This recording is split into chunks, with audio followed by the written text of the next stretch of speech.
બોલ શ્રી વાઘેશ્વરી માતની જય.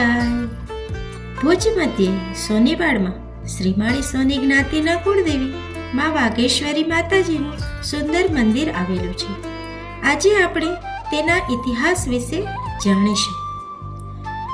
યા દેવી સર્વભૂતેષુ શક્તિરૂપેણ સંસ્થિતા નમસ્તસ્યે નમસ્તસ્યે નમસ્તસ્યે નમો નમઃ.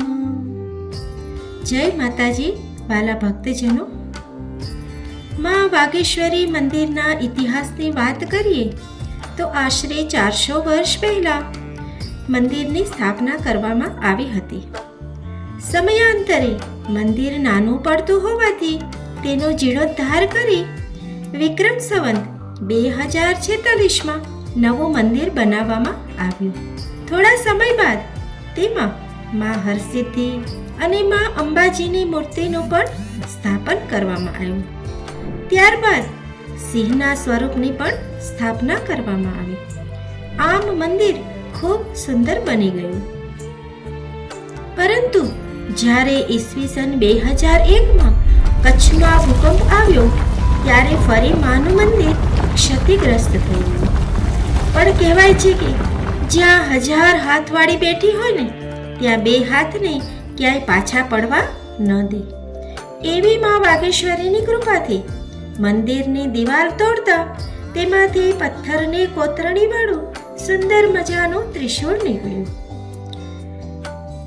હવે જ્યારે ઈસવીસન 2008માં ફરી માનું મંદિર બાજુમાં જ નવી જમીન ઉપર બનાવવામાં આવ્યું ત્યારે એ ત્રિશૂળ ચાંદીથી મઢેલું આજે પણ માની મૂર્તિ પાછળ પીઠિકા સ્વરૂપે બિરાજમાન છે. નિજ મંદિરમાં પ્રવેશતા ડાબી તરફ ગજાનન અને જમણી તરફ હનુમાનની મૂર્તિનું સ્થાપન કરેલ છે.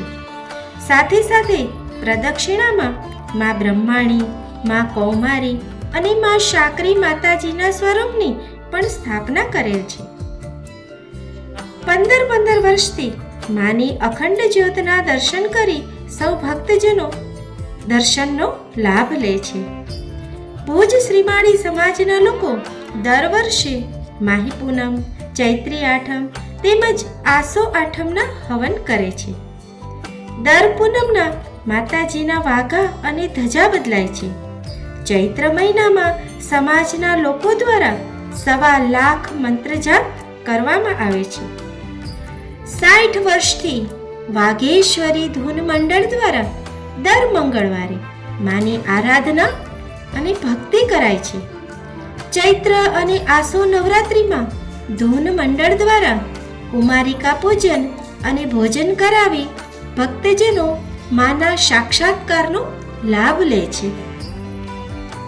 માં વાઘેશ્વરી સોની સમાજ ઉપર સતત આશીર્વાદ વર્ષાવતી રહે એવી માના ચરણોમાં વંદના.